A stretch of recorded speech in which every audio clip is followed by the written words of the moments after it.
It is hard not to be so cynical. It is. I'm with Maureen on this. Everything they do seems so manipulative, calculated, PR motivated, money motivated, and the antithesis of what it means to actually be a dutiful working wife. I have a letter from your husband and your kids. No one's ever seen this before. This is so bad. What is she This doing? is really emotional. I have full body chills right now. For them to be able to look Telling up her and how go, great she is. oh my That's God, their whole she existence. has loved us so much. It's a very selfish view. By the way.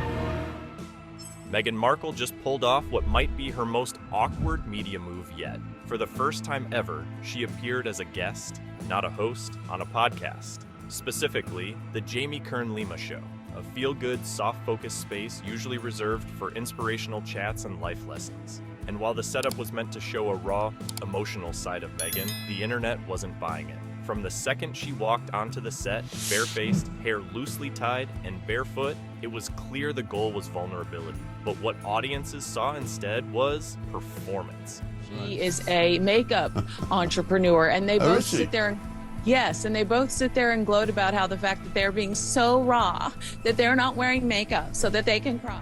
A tweet that went viral immediately after the episode dropped summed up the reaction perfectly. 83% dislike rate. That's not a podcast, that's a flopcast. Many called it one of the most contrived, over-rehearsed podcast appearances in recent memory.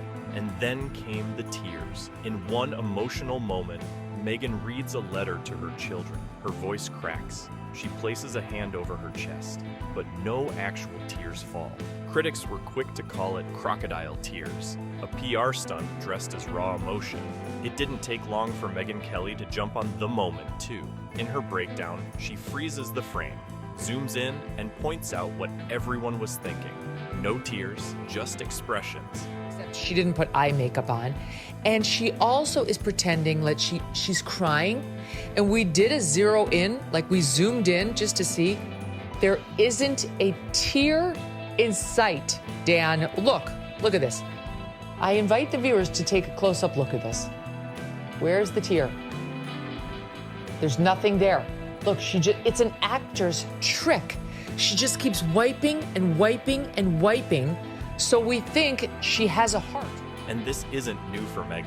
Her Spotify podcast, Archetypes, was pitched as authentic and vulnerable, but even that got slammed for being overly scripted and lacking spontaneity. There's a growing pattern here, and people are noticing. What's even more polarizing is Meghan's obsession with being relatable. Critics say she tries way too hard to be seen as a grounded, humble mom. But it backfires when it starts to feel like a branding campaign rather than genuine self-expression. From pretending to cry to reading letters on cue, the whole thing starts to feel less like a podcast and more like an audition.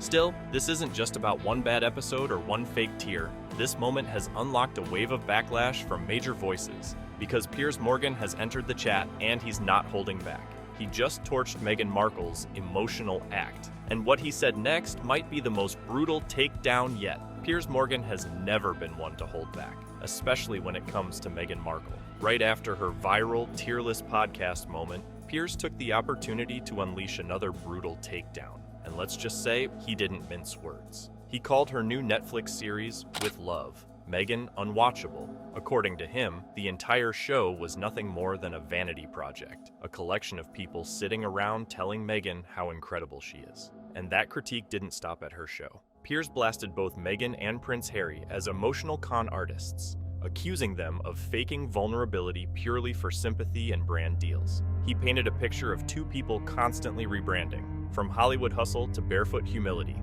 all carefully curated to manipulate public opinion. And Hollywood, according to insiders, it's slowly backing away from the Sussexes. They become so toxic. Most big stars now, they want the real royals rocking up at their events. They want them at their rock concerts. They want them at their movie premieres. They want William and Kate. They don't want the ones that everybody hates. So they're losing that cachet very fast. And it seems to me that Hollywood is abandoning them fast. Even their closest celebrity circles reportedly want nothing to do with them. The podcast flop, her lifestyle brand, underperformed. and Meghan's attempts to repackage herself as a soulful, misunderstood mother just aren't landing. But the moment that really made people cringe, Meghan revealed that she writes secret email letters to her children every single night, to email addresses they don't even use yet. Created for the kids these email addresses that sort of like names again that you would never guess, that I will give them at some point in their lives when they're older. But before I go to bed almost every night, I email them. Wow. I email because it doesn't have to be a heavy lift, and you email them like, here's your report card from today, or oh my gosh, you said the funniest thing this morning, or here's a picture of you two having breakfast, or here's you playing with the dog. The things that you're not going to frame, the things that you're not going to put pen to paper in a journal, but they will end up at one point in their life, maybe when they're 16 or when they're 18, that I say, here's an email that I've been keeping for you. What was framed as a touching parenting moment was quickly picked apart. The panel on Piers' show laughed at the segment, saying it felt more like a PR stunt than a heartfelt tradition. I knew her a bit before she met Harry. She was nothing like that. She didn't speak like that. Her mannerisms weren't like that. This is all fake, right? She was a real hard-nosed LA girl, right? Who was on the fast track. Yeah. Now she's like this, oh, I'm soft, I'm mummy, I'm this. It's all bullshit. Critics argued that it wasn't about her kids at all. It was about how Meghan would be perceived as a loving, poetic mother. And that's been the pattern. Every intimate reveal feels more like a branding tactic than real connection. And then came the hard work speech. Meghan listed things like writing Instagram captions and maintaining friendships as part of her exhausting workload. Let's be honest, that didn't sit well with people grinding 2 jobs just to pay rent. Piers and others called her out for being painfully out of touch, especially when she's surrounded by assistants, PR teams, and more support than the average working mom could dream of. I have a letter. He's also a fox, if you haven't noticed. My husband's very, very handsome, but his heart is even more beautiful. I love that your eyes are sparkling right now. Oh. Oh my God. Dan, I threw up in my mouth. Yes. Yes. Dan, when you do interviews on your show, do you do the Jamie Kern Lima reactions? Yes. Oh my God, there's something wrong with her. What? Wow, who communicates like that? She's the only thing saving Meghan Markle, because between the two, she's even weirder. But Meghan Markle, this is a tell. Okay, this is a tell. It's the same way on Valentine's Day. You see people post like, my rock, my life partner, the person who saved me. Guaranteed that guy is cheating on her and she knows it. Even Jamie, the podcast host, wasn't safe. Her exaggerated praise, emotional mirroring, and near-scripted tone made the interview feel more like a staged TED Talk than a real conversation. At this point, the question isn't whether Meghan is out of touch, it's whether anyone in the royal family is still willing to stand behind her. Because behind the scenes, there's a much bigger storm brewing. Prince William allegedly wants their royal titles gone, and the monarchy's patience might finally be running out. What started as a podcast controversy is now spiraling into a full-blown royal disaster. Behind closed doors, it's not just critics like Piers Morgan or Megyn Kelly questioning Meghan's every move, it's the royal family itself. And reportedly, Prince William is done playing polite. Insiders claim that William is furious. Not just about Meghan's cringe podcast appearance, but about the timing. According to sources, Meghan and Harry were making media moves while Prince Charles was battling illness, echoing their past behavior during the final days of Queen Elizabeth and Prince Philip. And now, there's growing pressure for action. Father, Prince Charles, is battling cancer. He intimates publicly, I don't know how long, he actually says it, I don't know how long my father has left. Disgusting. He and Meghan are repeating history. They are doing to King Charles what they did to Prince Philip on his deathbed with that Oprah interview. They are doing what they did to the Queen in the run-up to her death, and then Harry's missives to the media. Oh, William and Aunt, they left without me. I wasn't on the plane. I got the call too late. Yeah. Me. I. They're doing it to the king, and I promise you, Piers, and I'm sure you see this coming. Once there is a King William, that door is well and truly shut, and the titles gone. Polls in the UK show that nearly 2/3 of Brits want Harry and Meghan stripped of their royal titles permanently. The frustration isn't just emotional, it's strategic. Many believe their continued use of Duke and Duchess titles is hurting the monarchy's credibility across the Commonwealth. And William, he allegedly wants it all gone. Not just the HRH styling, but the Duke and Duchess labels too. The move wouldn't just be personal. It could be about protecting the institution's future. According to royal experts, removing the HRH designation can be done with a single stroke by the monarch. Stripping Duke and Duchess titles would require Parliament, but the public sentiment is already leaning in that direction. I think what's going to happen, because the threat of William taking the titles away, and he rightfully so, he should. If somebody attacked my wife like that while she was ill, that's something you can never forgive.